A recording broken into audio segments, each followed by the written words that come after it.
The spousal support is set at $2,000 per month, and you'll continue paying the home mortgage, $1,000 for child support, and health insurance until your child turns 18. Plus, if your child goes to college, you'll cover those expenses too, the judge stated. That ruling would cost me over $6,500 every month.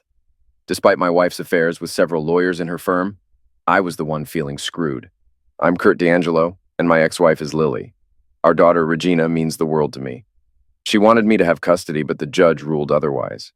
The trial felt unjust, especially with the high monthly support given Lily's income. It seemed the judge was biased against me. But I wasn't about to take it lying down. I planned to make Lily regret crossing me. I have a knack for seizing opportunities, even if some were shady in the past. Now, I'm into real estate and own various businesses, including a coin change company. My coin change business allows me to pay the $2,000 spousal support in coins, making it inconvenient for Lily. Let her deal with taking them to the bank and counting them with her lawyer buddies. Lily stayed home with Regina until she started school, then became a paralegal. She quickly climbed the ladder, catching the eye of a rising lawyer who hired her as his assistant. Looking back, I wonder if she was trading favors even then. As her career progressed, she insisted on moving to a fancier neighborhood to flaunt our success, despite my preference for our current Oak Forest home. So we bought a $900,000 house in Wilmette, decorating it to her taste, but I never felt at ease there. Reflecting on it now, we had different life goals. I preferred a simpler lifestyle while she wanted to show off our wealth. Now, back to the judge's ruling in our divorce.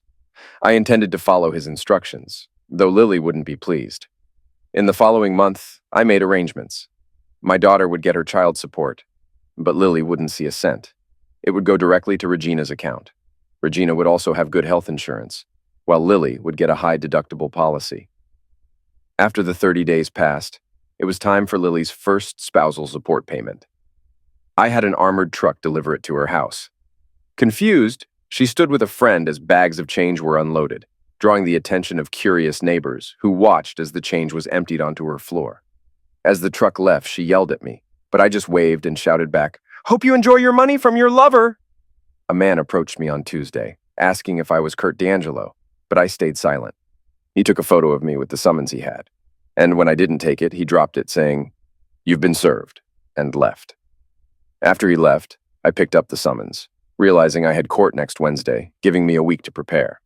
I spent the week getting ready for court and discussing matters. Regina joined me for lunch, upset with her mom.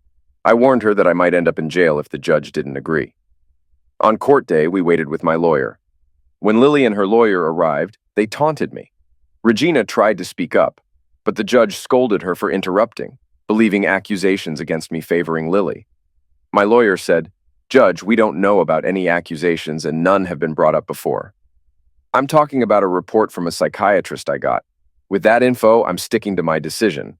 So that's settled. 4 months ago, Regina was struggling with her divorce in school, so we had her talk to a psychiatrist. Lily must have seen something in those notes that she thought would help her win with the judge. I've never done anything inappropriate with my daughter. Lily was trying to make me look like a terrible person. I was getting really upset. I couldn't believe Lily would lie like that, accusing me of something I didn't do. The judge wouldn't even listen to my side. I glared at the judge. He'd regret this. Looks like Lily's law firm was calling the shots. We'll see how they do in the end. My need for revenge was starting to show. Lily's lawyer said, "We want the court to say Kurt D'Angelo did something wrong." My lawyer was getting as mad as I was. He could see there wouldn't be any fairness today. "Your Honor, my client has done everything the divorce agreement asked. There's no reason to say he did something wrong." "Your Honor," Lily's lawyer said, "he gave her the monthly payment, but it was all in change, mostly pennies and nickels. It damaged the floor and took a lot of time to clean up." "So?" asked the judge. "It caused a mess and damage," said Lily's lawyer. My lawyer was quick to speak before the judge had a chance. "Judge, according to Section 5103 of Title 31 United States Code, coins and bills are accepted as payment for all debts, including spousal support.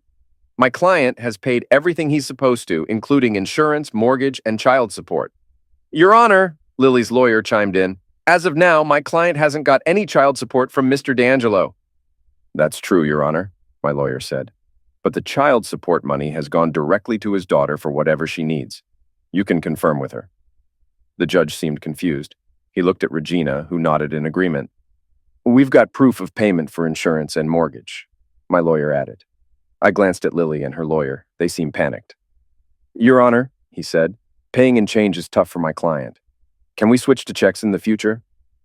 Finally, the judge got a word in. That sounds fair. But before he could say more, my lawyer jumped in again. Your Honor, could you answer a few questions first? And what would those be? He asked. Are the Chicago police part of the legal system there? The judge seemed puzzled. Yes, they are. Then why, my lawyer pressed, if my client's car is impounded and he wants to get it back from the Chicago police impound, can't he pay with a check? He has to use cash or a credit card instead. The judge stumbled over his words. My lawyer kept going. If the police, who you admit are part of Chicago's legal system, won't accept a check, why should my client have to pay future spousal support with one? The judge, looking foolish now, got defensive. Because this is my court and I make the rules. I'd had it by then, so I stood and said, You're the law here, just trying to please my wife's law firm. Were you involved with her too? He lost it. Mr. D'Angelo, you're in contempt of court. You're sentenced to 6 months in Cook County Jail unless you apologize and agree to whatever I say. Who do you think you are? The king of this messed up court? I yelled. The judge was stunned. He probably hadn't been talked to like that before. Bailiff, take him away! I glanced at Lily and her lawyer. They were shocked. Good luck getting your dirty money now, witch, I grinned. She had no idea how much her life was about to change. I got taken to holding, had to strip down, then got moved to the jail. Jail's a nicer word than what it really is. It's more like a prison. Right off the bat, 2 guards started hassling me about disrespecting the judge. I wasn't scared of being in jail. I'm 6 months 4 inches and weigh around 255 pounds, mostly muscle. Keeping up with my rental properties kept me in shape. Plus, I'd spent some time in juvie when I was younger. They processed me, then led me to the cell yard. I blocked out all the noise and commotion. My plan was to keep to myself and watch my back. As long as nobody bothered me, I'd blend in. When they served dinner that night, I grabbed my tray and went through the line. I leaned against a wall, eating while checking out the other guys trying to act tough. Then, over the noise, I heard a voice I hadn't heard in years say, Tex? Back in my delinquent days, my street buddies called me Tex. Tex? Said Randall, a.k.a. Ringer. What are you doing in here? As he came closer, all eyes turned to us. I set my tray down and gave him a bro hug, right hands clasped together and my other arm around his shoulders. Ringer, man, it's good to see you. How have you been? Not great, obviously. I'm in here. And you? What landed you in this mess? Told the judge he was a jerk, basically. That'll do it, he chuckled. So, how long you in for? 6 months, unless I apologize to that SOB, so 6 months, I guess. We talked, ate, and got some stares from the other inmates. Ringer filled me in on what to expect. He promised to have my back, and I promised the same. We reminisced about the old days. After hearing all that, what's your plan with your ex, her partners, and the judge? He asked, knowing me since I was young. Back then, revenge was always my go-to.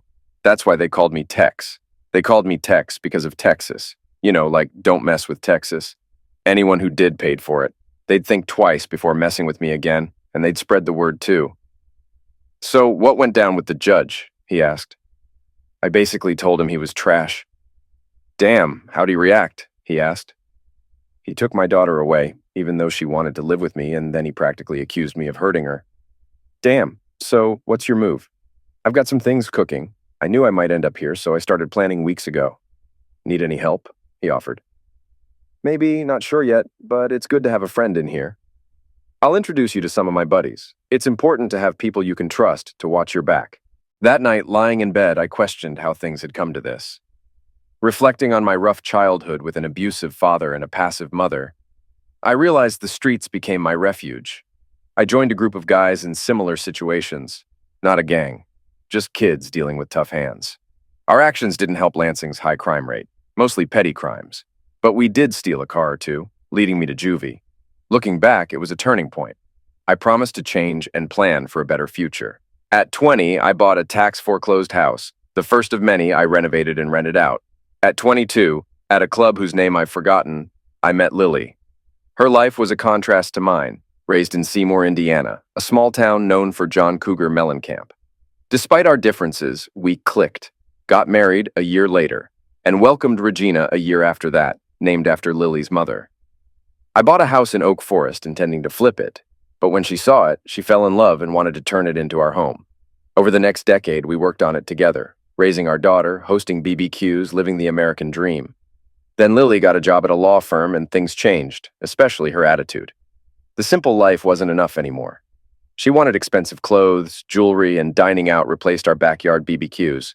She also started making disrespectful remarks about Southside Chicagoans. I understand the Southside's reputation, but she, a small-town girl, acted superior to everyone else. We argued about her attitude, and soon after, she insisted we move to the North Side. 3 years ago, we did, hoping for better schools, but Regina faced snobby classmates. She wanted to go back home, and so did I. But Lily refused. The divorce started one night when she said she was going dancing. I tracked her phone and saw her dancing intimately with men from the club, kissing and groping in plain sight. Around 9:15, I had to use the bathroom. While I was there, a guy came in. Just as he finished, another guy walked in. "Joe, you were really getting close with Lily on the dance floor. I thought you were going to make a move right there," the first guy said. "Yeah, she's wild," Joe replied. "She knows how to talk too," the second guy added. "For sure. She told me she's going home with me tonight. Finally, we'll have more time for fun instead of just quickies in the office or my car," Joe boasted. "Quick relief is okay, but it's nothing like the whole deal," the second guy commented. "Tonight's going to be a long one," Joe bragged. "Maybe next weekend, it'll be my turn," the second guy said as they left the restroom. Their talk seemed more than just bragging. When I stepped out, I saw her in one of the guy's arms, kissing on the dance floor. Around 9:30, she texted me, saying she drank too much and didn't feel safe taking the L late at night. She said she'd stay at Paula's, another paralegal from her office. I replied, "That's okay." She texted back, "Sorry." She'd regret it. I watched as she grabbed her purse and left the club, arm in arm with a young lawyer from her office. I followed them. They were so wrapped up in each other that they didn't notice me. They got into his Lexus, kissing and touching each other for a while. I was getting angry, but then my Southside toughness kicked in and I calmed down, making my plans. I trailed them to his place. They went into the parking garage, so I headed for the mansion. When I got there, I told Regina we were leaving for good, and she should pack whatever she wanted because we weren't coming back. She was thrilled, but asked about Mom. "She's got other guys to take care of her now," I said, and she got it right away. It took us about 3 hours, but we loaded everything into my truck. Luckily, our old place in Oak Forest was empty, so we had somewhere to go. Around 11 o'clock the next morning, Saturday, she called me. "Kurt, what's happening? Where are you?" "Home," I replied. It didn't take her long to understand. "Why?" she asked, knowing why. "I don't know you anymore, and I don't want to." "Where's Regina?" "With me. She doesn't want to live with you there anymore." She wasn't sure if I knew about her affair or not, so she tried. "Come on, Kurt, just because you don't like living luxuriously doesn't mean you can leave and take our daughter." "No, Lily, but having a cheating wife is a good reason to leave. Expect divorce papers next week," she gasped, then said in her usual nasty way, "You low-life Southsider. You have no idea what trouble you're in for. My firm will crush you." "Maybe," I said, "but I'll come out on top. You haven't seen the last of my anger." For the next 6 months, she didn't try to patch things up. Regina revealed Lily's absence until late at night and her harsh comments about me, urging Regina to marry a rich guy for a life of luxury. But Regina defended me, wanting to return to Oak Forest. Now in jail, Lily likely thinks she's won, but I'll make use of my time to plan my revenge. I wonder if she's considered how bills will be paid or her insurance and support. Then one Thursday, something occurred that would impact many lives, even those I'd never meet. The guards escorted me to a video room without my lawyer. They instructed me to sit down for judgment. They shut the door, and moments later, they let in 6 inmates, and I knew trouble was brewing. I woke up in the infirmary, all injured and sore. They wanted to show they were in charge, and this was their way. It looked like morning from the sunlight coming in. I'd been out all night. Glaring at the nurse, I felt bitter about the system that took my kid, made me fund my ex's luxury, and tossed me in jail. I was tied down, and my eyes were filled with hate. She assured, "I'm here to help, not hurt. You're badly injured. I can aid your healing, or you can stay in pain." Managing a smile, I apologized. She understood my anger. Leaving briefly, she returned with breakfast and freed my hand. As I ate, I decided to ask for a favor to see Randall Turner. She promised to check and arranged his visit. When he entered, he exclaimed, "Oh, crap." He knew I wasn't about to let this slide. I described the 6 guys and 2 guards who attacked me. Then I said, "I need the full names of all 8, not just their nicknames." "Oh, crap," he repeated. "What's your plan?" "An eye for an eye, but with a twist," I replied. "I'll try to get the names," he said. "What do you need me to do?" "Just that. I'll handle the rest." After some more talk, he was taken back to his cell. I had a restless night, strapped to the bed and unable to get comfortable. The next day, Ringer returned with the list. Once again, he asked, "What's your plan?" "The less you know, the better," I replied. "Oh, crap," he muttered. The following day, Sunday, brought both good and bad surprises. Lily had come, along with Regina. Lily spoke first. "So, I see you're getting along with your fellow scum," she remarked. "What the heck do you want?" I snapped. "Regina insisted we visit you. Ready to apologize and be reasonable yet?" she asked. "No way! And what's this nonsense about me and Regina? You know I'd never do anything to her," I retorted. "How do I know? She seems unusually attached to you," she said. "You 403! Why don't you go back to your lovers and let them screw you over? Maybe then you'll see how full of it you are," I shot back.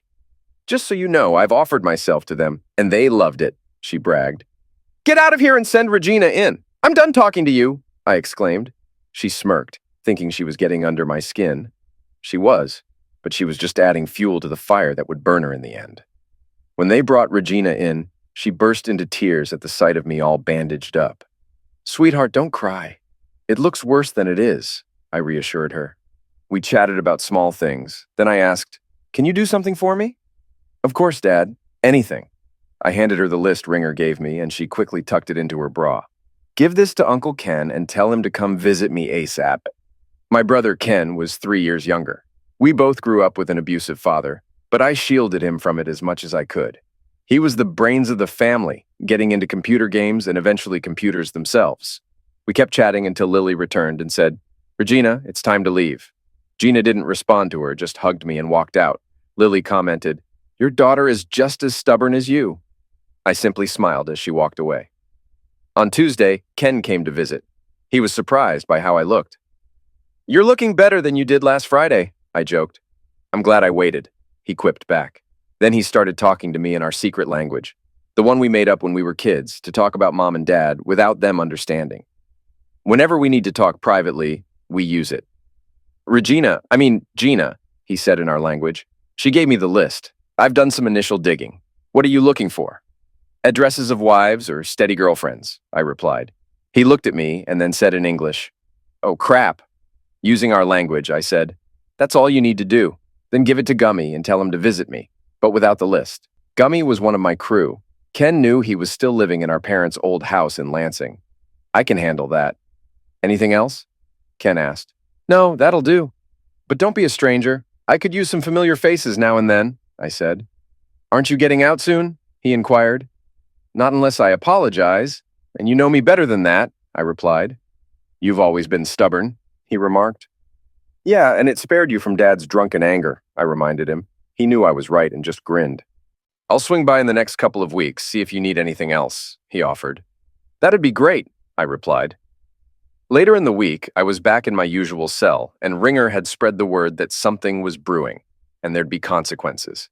They just didn't know what. The looks I got from the guards and the 6 inches warned me to stay in line, or else. Little did they know they'd soon be put in their place. Gummy visited and said, "Ken passed it to me. What's the plan?" "Did you hear what happened to me?" I asked. "Yeah, I did," he replied. Ken must have filled him in. "Payback time, but hit their loved ones. No traces, use Steely Dan or his cousins," I instructed. He understood and nodded. "Coordinate it, same day, same time. Make sure they're told, 'Don't mess with Texas,'" I added. "I'll get some help," he assured before leaving. He'd exact revenge soon, ensuring they couldn't trace it back, but they'd know why. A week passed with no word. I awaited my daughter's visit, dreading seeing Lily. Tuesday morning, I noticed the guards were absent, unusual for a weekday, and one of the 6 inches seemed distracted and upset. It must have happened yesterday, I figured. I told Ringer to spread the word. Don't mess with Texas. Soon, inmates were calling me Tex. Within days, the 6 inches were glaring at me, and the guards watched closely. But Ringer's crew had my back. When one of the 6 inches approached, 8 of my allies surrounded us. "You're scum! My girl dumped me because of you! She said don't mess with Texas!" He spat. I smiled. "Sounds like sound advice. I warned you. Now your ladies know how it feels. An eye for an eye with a twist. You hurt me. I hurt the ones you love. Tell them, next time it'll be their moms." His eyes widened, and he hurried back to his friends. Soon after, the 2 guards approached me, cursing. "Who the heck do you think you are? We'll make your stay here a nightmare." "Well then, I guess your wives better get ready for a rough ride. They might even enjoy it," I retorted. One of the guards lunged to punch me. I didn't resist. After enduring his blows for a couple of minutes, another guard intervened and pulled him away. Many inmates witnessed the altercation, as did the cameras, I'm sure. I was taken back to the infirmary, where Beth, the nurse who treated me before, greeted me. "So, we've got a troublemaker, huh?" she remarked. "I didn't throw any punches. The guard just attacked me," I explained. "Well, there will be an investigation this time. There were too many witnesses. He'll likely lose his job over it," she assured. "One less jerk guard," I muttered. "Those guards are here to keep you safe, whether you like it or not," Beth countered. "He sure didn't keep me safe last time. In fact, he let it happen," I shot back. After she bandaged me up, Beth said I'd need to stay overnight for observation. I wondered if she just wanted to check out my battered face. The guard was suspended pending investigation. The other guard gave me stern looks, but hesitated to confront me. Maybe he got the message. Don't mess with Texas. It had been 3 weeks since Gina visited, and I was worried. Finally, Ken stopped by and informed me that Lily was refusing to bring Gina for a visit. That infuriated me even more. My ex-wife was keeping my daughter away from me. At the end of the month, Lily showed up, almost leaving Gina in the car, but Gina refused to budge, no matter how much yelling and screaming Lily did. Lily stormed in, already mad. "Your daughter is impossible. She hardly talks to me. She's just as stubborn as you." "You said the same thing last time. Why don't you get the judge to change his mind and give me custody of her? I'd gladly take her off your hands," I suggested. "You're not getting her. She needs to go to a good school to succeed," Lily insisted. "Oak Forest is a good school, and she liked it," I argued. "It's nothing compared to Wilmette. She's getting a top-notch education and networking opportunities there," Lily shot back. "Our daughter will find her own path. She doesn't need to rely on anyone else," I countered. "You're just too stubborn to see the benefits," Lily accused. "We've had this argument countless times. You won't change my mind and I won't change yours." "Why did you come here anyway? It wasn't to bring Gina to me," I challenged. "Her name is Regina, not Gina." "That's not what she wants to be called." "Don't you want her to be independent?" I retorted. "You mean stubborn," Lily corrected. "No, I mean independent.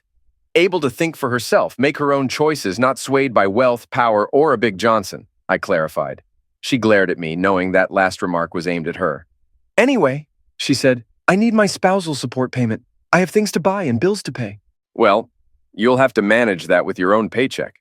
I can't receive checks from my S-Corp while I'm in jail, nor should I. No work means no pay. That's how it works in the real world," I explained. "What do you mean? I can't cover all the bills with my salary," she protested. "Well, you should have thought about that before dragging me back to court," I retorted. "You were being difficult, paying with change," she argued. "And now you get no payment because I'm in jail," I stated. "But you have to," she insisted. "No, I don't." "What are they going to do? Throw me in jail again?" "Oh, I'm already in jail. It wouldn't be smart for them to take me out just to throw me back in," I reasoned. "What am I supposed to do about the bills?" she whined. I looked at her and said, "Get one of your lawyer buddies to foot the bills. I'm sure you're worth it." With that, she stormed out of the room. Gina walked in, and I was relieved to see her. "You really got her mad," she exclaimed. "She thinks I should keep paying her spousal support while I'm stuck in here. Good luck with that," I chuckled. "How are you holding up, Dad?" "Don't worry about me. I'll be okay. How about you? Still avoiding talking to your mom?" "Yeah, just when I have to," she replied. "So, when do you think you'll be out of here?" "Honey, I won't apologize to that jerk of a judge. The only way I'd say sorry is if he gave you back to me. But I don't see that happening anytime soon. I might be in here until my 6 months are up." "I get it," she said sadly. "My birthday's next month. I'd love for you to be out so we could celebrate, but I wouldn't want you to compromise your principles. We can have a big celebration when you're out." That hit me hard. I started thinking maybe I was being too stubborn. Being in here was hurting my little girl. Then Gina dropped some wisdom on me. If a person doesn't have principles, he has nothing. Like Abraham Lincoln said, important principles may and must be inflexible, she quoted. Where'd you hear that? I asked. My counselor, Alex. Sorry, Dr. Hodges at school. It's been helpful having someone to talk to about all this. Some teachers noticed my grades slipping and got the counselor to chat with me. It's also helping me deal with Mom, even though I'm still not talking to her. Figures a fancy school like Wilmette would have a PhD as their counselor. Those rich kids couldn't just chat with any regular school counselor. I turned to Gina and said, "Looks like your mom's not too happy with you either." "Yeah, she's getting pretty annoyed with me. I just brush it off. It seems to make her even angrier, but I'm not bothered," Gina replied. "Well, in a couple more months, she'll have to find somewhere else to live. The bank won't wait forever for its jumbo loan payment. I reckon her mansion will be foreclosed on within 3 months," I explained. "But Dad, won't that mess up your credit if the house gets foreclosed?" Gina asked. "Honey, when you usually pay with cash, you don't stress about credit. That dumb mansion was the only thing I ever borrowed money for," I clarified. "Really? Wow, Dad, even with all your rental properties and other businesses, you never took out a loan?" Gina marveled. "I used cash from the others to buy new ones," I revealed. "Dad, I've always admired you, but now even more," she said, smiling. "Thanks, honey, you sure know how to lift my spirits," I responded. It was wonderful seeing my daughter, but it made me wish we could spend more time together regularly. Missing her birthday would be tough for both of us, but I knew she was strong. The following week, I heard that the guard who hit me was fired. It was hard to argue against the video evidence showing me not fighting back. Soon after, the other guard left too. I'm not sure if he got transferred, but at least he was gone. Many inmates thanked me for getting rid of the bad guards. I think I gained some respect, and more people started calling me Tex. After that, I had fewer problems. The 6 inches were still angry with me. I heard that one of their wives filed for divorce, and 3 others got dumped by their girlfriends. Maybe foolish people can learn. With the threat of more revenge and my improved standing among the inmates, they knew better than to mess with me. A couple of weeks later, I received a summons to meet with the judge in the video room. I told the guard I wouldn't meet anyone without my lawyer. He insisted the judge was waiting, but I stood my ground. I wanted my lawyer present, and if needed, they could reschedule because my schedule was open. I was informed 3 days later that the meeting was scheduled for the following week. I requested a half-hour session with my lawyer before the meeting for discussion. They arranged it, and my lawyer and I met to strategize. My lawyer mentioned he hadn't received any details about the meeting, which struck him as odd. We decided to proceed cautiously. When the judge appeared on the video, he seemed displeased about the delay. I wasn't bothered. To me, he was just an arrogant judge who thought he was above everyone else. My lawyer wasted no time and started speaking. "Your Honor, could you clarify the purpose of this meeting? We received no prior information, just instructions to attend." "You didn't need to involve your lawyer," he replied. "I simply wanted to see if you were ready to apologize for your behavior in court." I signaled to my lawyer, who leaned in as I whispered to him. "Your Honor," my lawyer responded, "my client refuses to apologize and instead requests an apology from you. Additionally, he seeks primary custody of his child." The judge appeared shocked. How could I ask for an apology? Obviously, he wasn't going to comply. "I stand by my decision regarding the child, and I owe no apology," he declared. "In that case, this meeting has been a waste of time. If my client changes his mind in the future, we'll seek another hearing." "Good day, sir," my lawyer concluded. "One more thing," the judge interjected. I thought to myself, now we'll learn the true reason behind this meeting. "Your client isn't meeting the divorce terms. When will he start paying spousal support and the mortgage?" the judge asked. I whispered to my lawyer again, sharing my response. "My client doesn't plan to make payments while he's in jail," my lawyer informed the judge. "But the house is going into foreclosure," the judge pointed out. "That's my wife's mansion, not my home. I never wanted it," I clarified, addressing the judge directly. "You'll ruin your credit and lose your equity," he warned. "I'm willing to take that hit to see my ex-wife where she belongs," I retorted. Then, knowing it would infuriate him, I added, "Maybe her lovers can foot the bill. With a dozen of them, they can surely manage." I knew suggesting my wife was promiscuous and he was one of her lovers would anger him. "You're a worthless scum from the South Side. Who do you think you're talking to?" he exploded. Before he could continue, I interjected, "I'm addressing someone who's been involved with my wife. If I'm mistaken, I apologize, but I'm baffled why someone with no stake seems so concerned." I stood up and headed towards the door to leave. I heard the judge say, "Your client just earned himself an extra 2 months in jail. If he keeps disrespecting me, I'll make his life a living hell. I grinned as I waited for the guard to take me back to my cell. He looked stunned, clearly shocked by what I'd just done. Back in my cell, I was buzzing with energy. It seemed my wife had mentioned the mortgage to her lovers, who then talked to the judge. What a mess. Their time was coming. The following Sunday, Lily couldn't resist visiting me in jail. Fortunately, Gina caught wind of it and insisted on coming along. So, you managed to anger the judge again and score 2 more months. When will you learn? You can't beat the system, Lily scolded.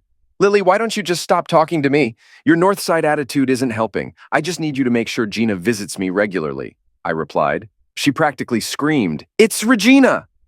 I turned away and refused to engage with her further. She kept complaining until she finally left, and then Gina entered.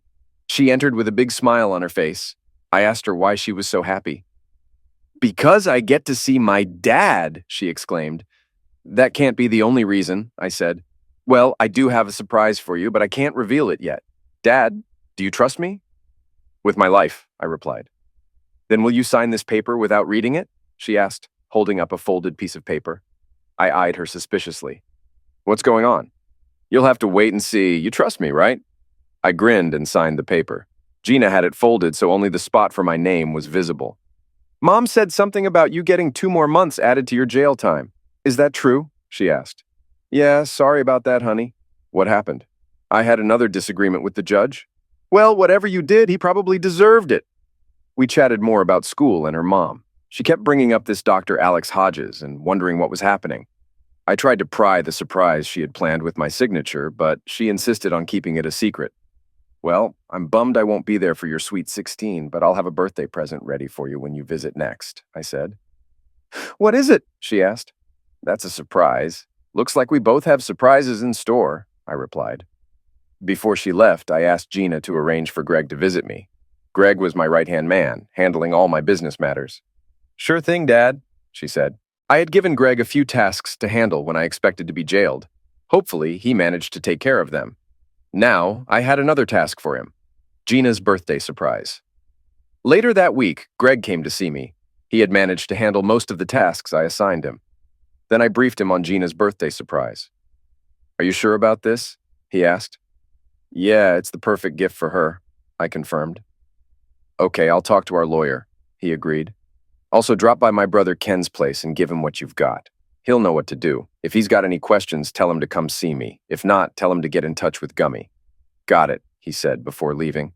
I couldn't help but smile, knowing that Gummy would carry out my revenge plans while I stayed innocent in jail. By the end of the month, my status among the inmates had improved. That guard must have spread the word about how I stood up to the judge, and like any other grapevine, the news quickly spread. Soon everyone was calling me Tex. At the end of the month, I had a surprise visitor. Walking into the room, I spotted Lily sitting there. I almost turned to leave, but she stopped me. "Kurt, please stay. I need to talk to you," she pleaded. "I've got nothing to say to you, Lily," I retorted. "We're about to lose our house. Please, you have to give me some money to stop the foreclosure," she begged. "Lily, that house is yours. I never wanted it, but you kept insisting until I gave in. It means nothing to me, and with the market down, we've got no equity in it. Let the bank take it," I said firmly. "You can't do that, Kurt. You have to help me," she insisted. "Go ask your friends for help. I'm sure they've got enough money. Then you can be the person you truly are," I snapped. "Why are you doing this?" she cried. "Why did you lie to the judge about me molesting our daughter?" I fired back. She was speechless. She knew she'd wronged me. Sobbing, she broke down and I walked out, feeling relieved to have spoken my mind. On the way back to my cell, the guard got a call and was told to bring me back. Expecting to see Lily begging for help again, I was surprised to find Gina. "Gina, your mom didn't tell me she brought you," I said. "I wouldn't let her come alone," she replied. "I'm sorry I missed your birthday," I told her, "but I've got a present for you regardless."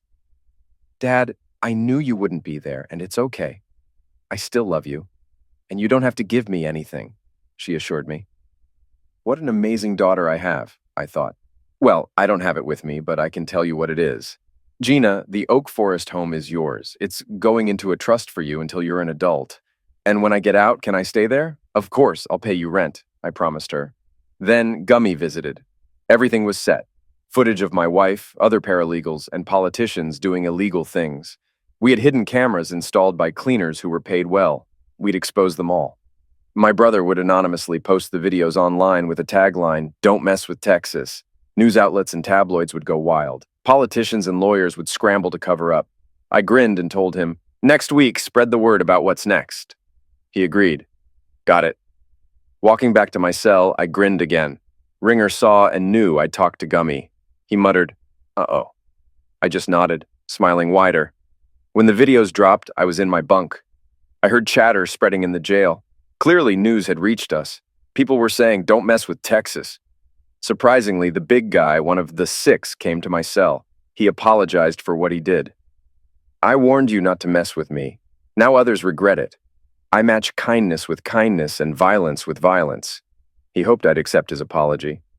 "Sure, but remember, size doesn't make you invincible."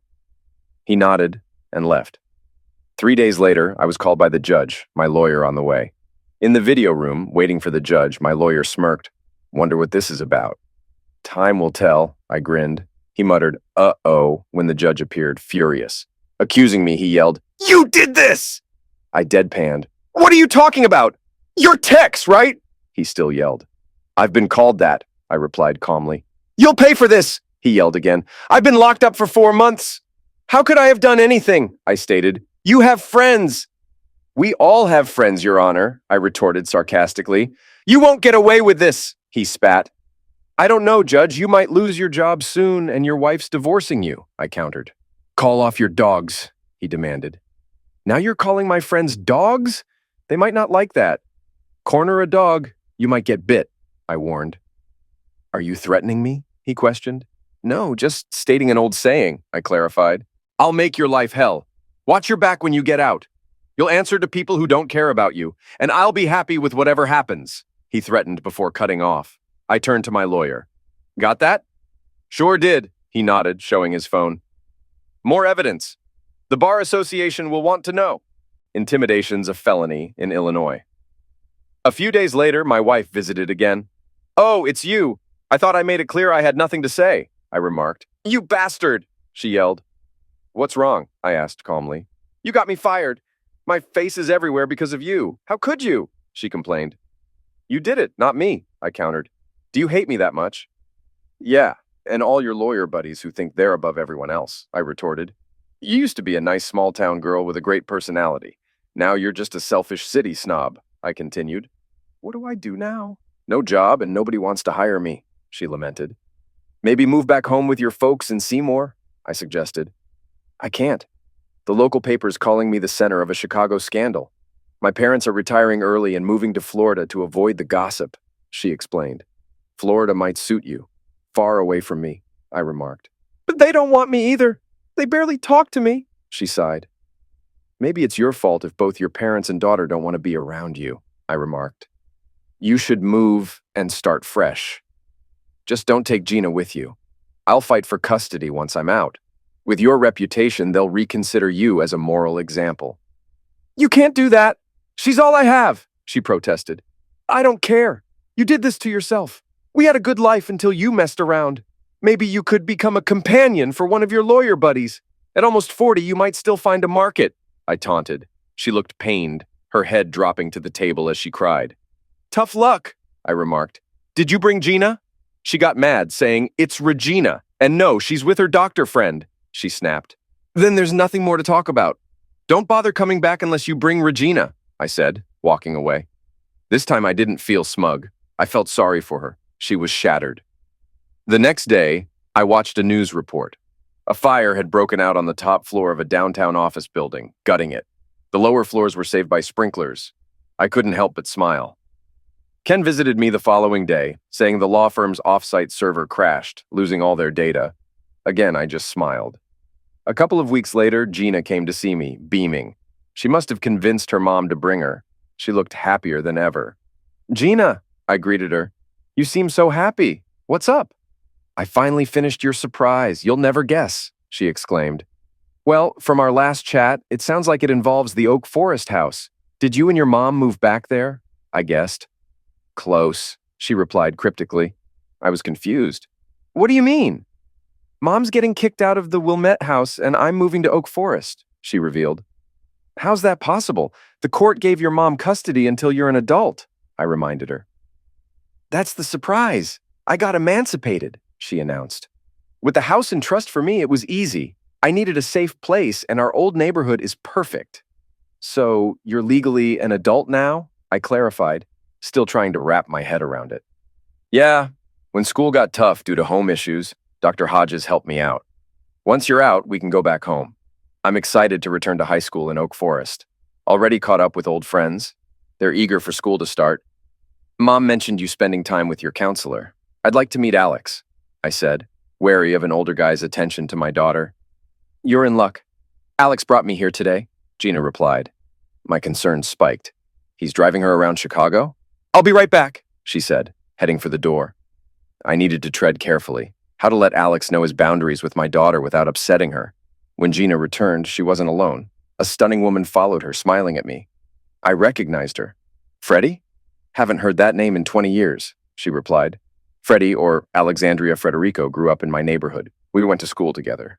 Gina looked puzzled. Dad, how do you know Dr. Hodges? Freddie and I were neighbors. We didn't hang out much, I explained. And you were a troublemaker back then? She teased. Seems not much has changed. I flushed. Some things never change. That makes sense, she said. Should I start calling you Tex? Why Tex? Gina asked. It was his nickname growing up. He wasn't one to let things slide. Your mom's done him wrong, and I bet he's behind the law firm mess, she speculated. I plead the fifth, I joked. Before we continue, I hope you don't mind me spending time with Regina, she asked. It's Gina, Regina corrected. Oops, my bad, she apologized. When I first talked to Gina 9 months ago, she was upset. I noticed her last name, D'Angelo, not common. When I saw her dad's name was Kurt, I thought of you, Tex. When she mentioned you were in jail, I was pretty sure. I wasn't great back then, I admitted. You must have turned things around to have a place in Wilmette, she observed. It's just a house, not home, I clarified. Our real home's in Oak Forest, Gina interjected. South side, but better than where we grew up, Alex added. Yeah, wish we stayed there. Maybe things would be different, I reflected sadly. It was true. If Lily had been satisfied, we'd still be together. After chatting, I thanked Freddie for helping Gina. No problem, Tex. She's like family, Freddie replied. I've grown attached. Thanks again, I said. When you're out, let's grab dinner, she suggested. I'll make sure of it, if I ever get out, I said with a sigh. The following 2 weeks passed by without any changes, just the usual routine in jail. Gina and Freddie visited both Sundays, which I appreciated. Freddie really looked after Gina. She mentioned that Alex helped her decorate the house, buying new furniture and decor.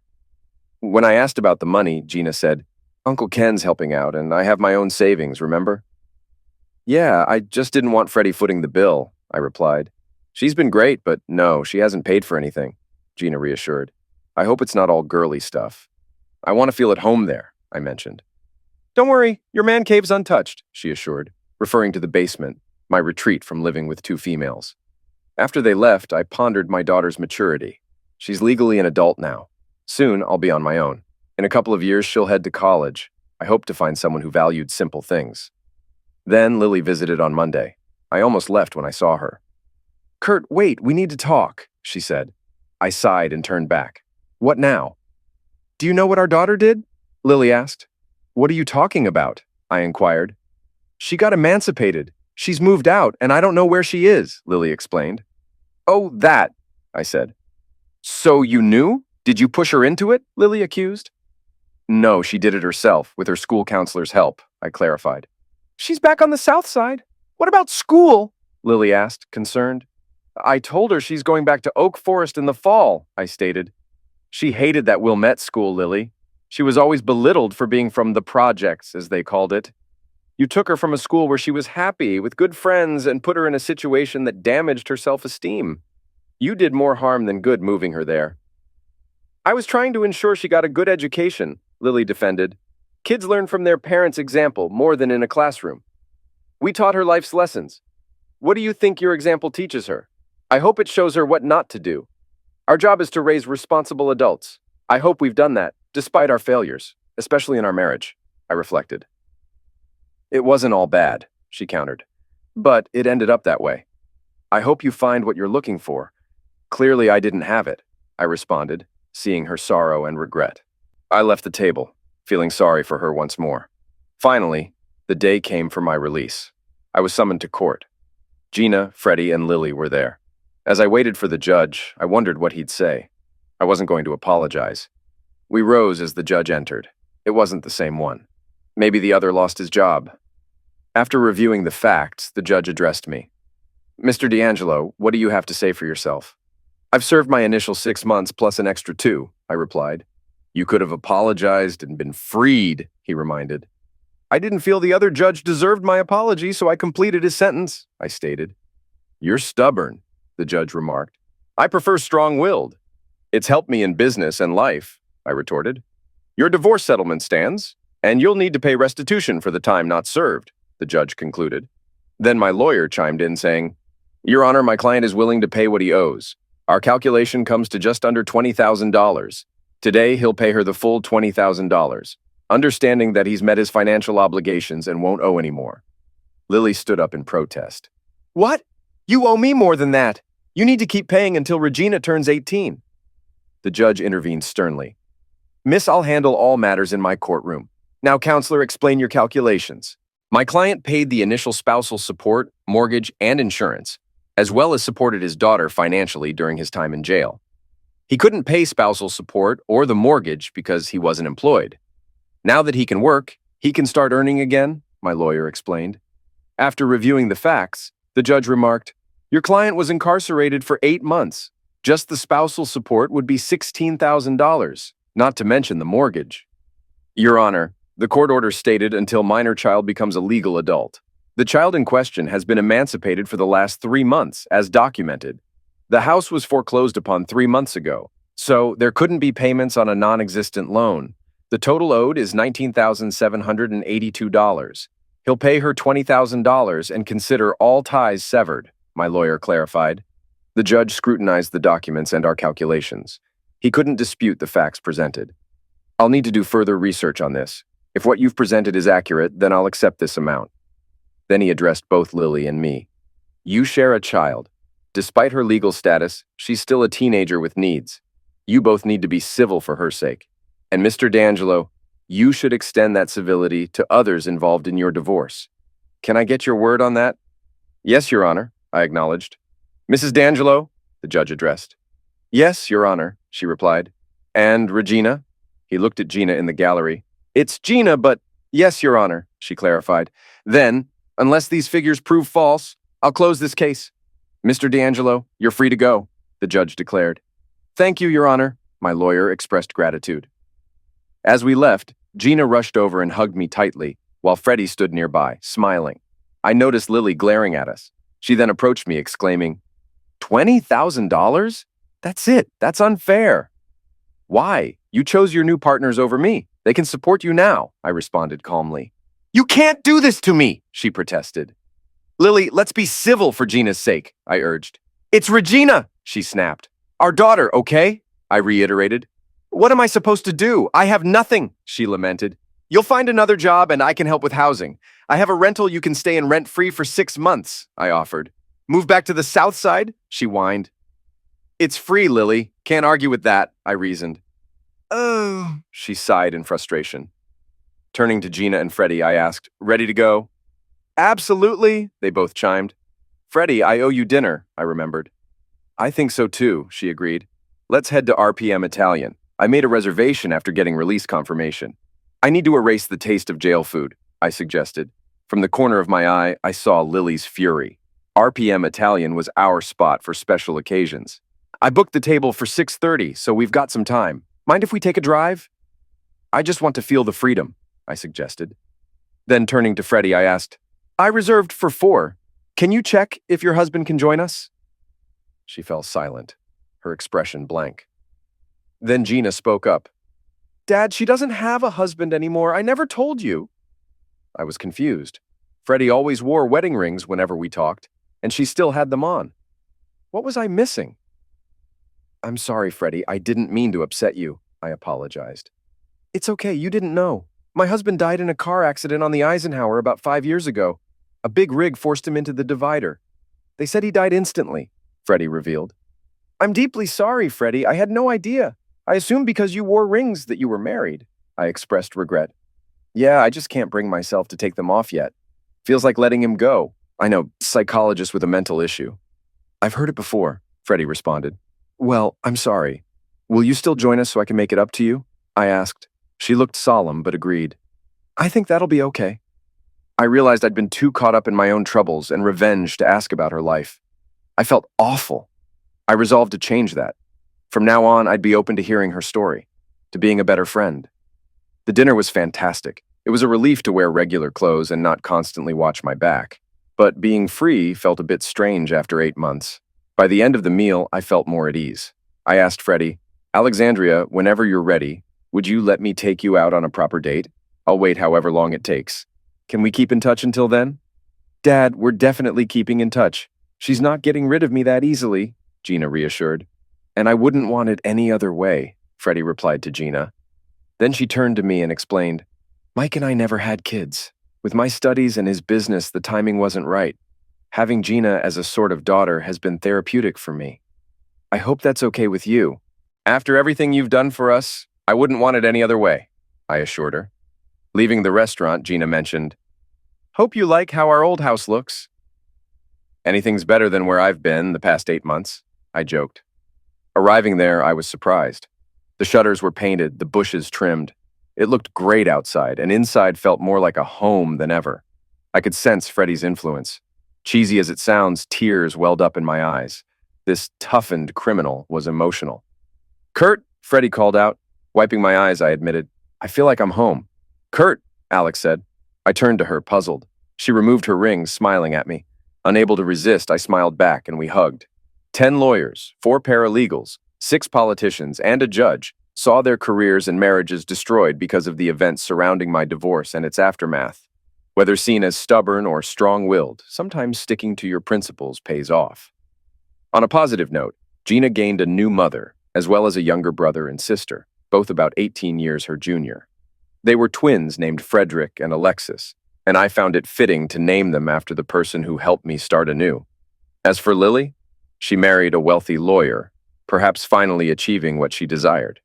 While I believed we had everything, a loving family, a nice home in a good neighborhood, a healthy child, and a successful business that alleviated financial concerns, she seemed to crave status above all else. Now, she has that status, married to a rich lawyer, residing in a large house in Winnetka. However, she also has a husband who is a disrespectful womanizer, using her for appearances rather than genuine affection. I hope she's content. I know I am.